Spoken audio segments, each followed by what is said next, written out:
I mean, I start with the name itself, right? Like and par. So and par means at par. So the idea is not trying to compete. The idea is trying to do your own thing and be true to yourself, but we're just as good.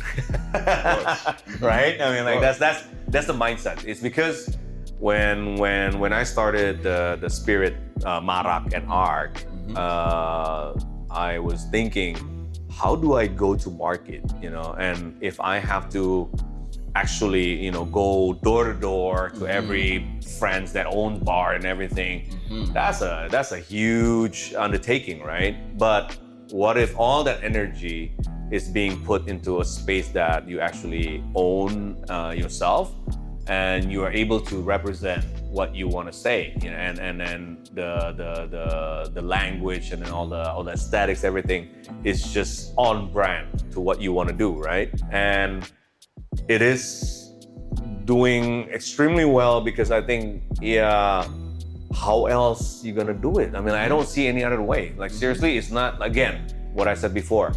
First, I do it for myself, and then there's this understanding about knowing your limits, and be very honest about your capacity as well. I mean, you don't have all the money in the world, you don't have all the energy in the world, so you do at a scale where it's manageable for you, but still challenging. And I think that's what NPAR is. I mean, it's a space that's manageable in terms of scale.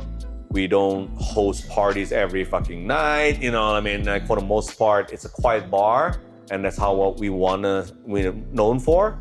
But every now and then, we party, whatever. And then every drink here is using our product. I mean, where else can you do that? Nowhere. You can only do that in your own space, right? I see what you did there. Yeah, but it's also an understanding and proof of concept that actually it can work if you want to undertake that role as well, right? But it's a choice, and I can only show, like the proof of concept, that it works in my own establishment. But if you want to do it, you can do it in your own way, blah, blah, but at least you have a start of a conversation, right? So that's what it is. Yeah. I love it. Of course, with you and design, there's definitely an aesthetic and vibe. Thank you. Just touch on it, and we won't over deep dive. Talk to me about the space. Like So, what got into this space, what design expression wise, and every space, I think, has a soul. Of course, it helps being in the most strategic street in Jakarta at the moment. But when I look at the space and what it was before, I see potentials that what it can be, and there's this glowing color of orange that sort of like resonate to me, and it's also on brand to our concept, which is emerging between two cultures, between the Chinese culture, Indonesia, and Balinese culture in Bali. And that's why the logo, it's two rocks balancing each other, right? So it's the merging of two cultures, fusion, and that's the reason why the liquid itself is also a mixture between Arak Bali and also the oolong tea. That represents the Bali, this represents the Chinese. And it's a good blend. It's because they're all organic and it's homegrown. Everything it's made here in Indonesia. And for me, the space needs to speak where we are. I mean, I don't want to go to, like say I'm a foreigner, like I need to understand, just like airports, right? Like you need to know where you are. If every airport look the same, and all of a sudden you're in Hong Kong, but you're actually in Europe, or you're actually in whatever, in Africa, they all look the same. Like, and then what's there needs to be an identity. Identity, right? So the space needs to feel first and foremost Asian, and then Indonesian, and then Bali. So it's sort of like there's this hierarchy of layers of why the colors like this, where all the sort of like the veneer, the details and everything. We have a lot of artifacts here. I mean, there's signage, like meaning let tao means happiness in Chinese, and there's like the barong, the sort of Balinese antique, the kamasan, all that, So it's sort of there's a story of Barong Landung, which is at a bar, this mask, like dates back in the 1141.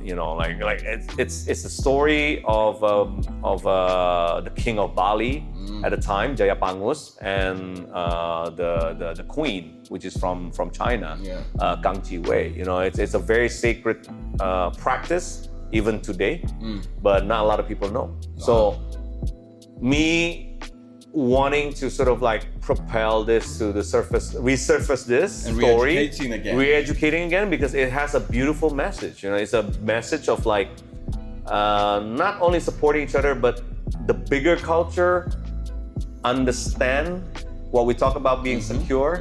If you're fucking secure, you let the other culture in, but being able to actually adopt and actually maybe even perfect it better than the guys who own it, and that's what the Japanese does so well, is that they're secure and they're like, okay, you can come in, you can. Before that, I was learning about your denim, but now the best U.S. denim, whatever, is made in Japan. Yeah. Everything. So, and I think as a sign of progress, as a civilization, whatever, Indonesia needs to understand that process. Like you need to have this confident, being secure, but secure comes from appreciating your own. Like it's not like, oh, you always look at other people. You look always to the left and right. No. You need to look within, and I think that comes with again with being humble. Yes. And understanding humility. Yeah. Don't sell the island. Sell leverage on the branding of the island instead, where this could be, you can carry that in a bucket with you. Yeah.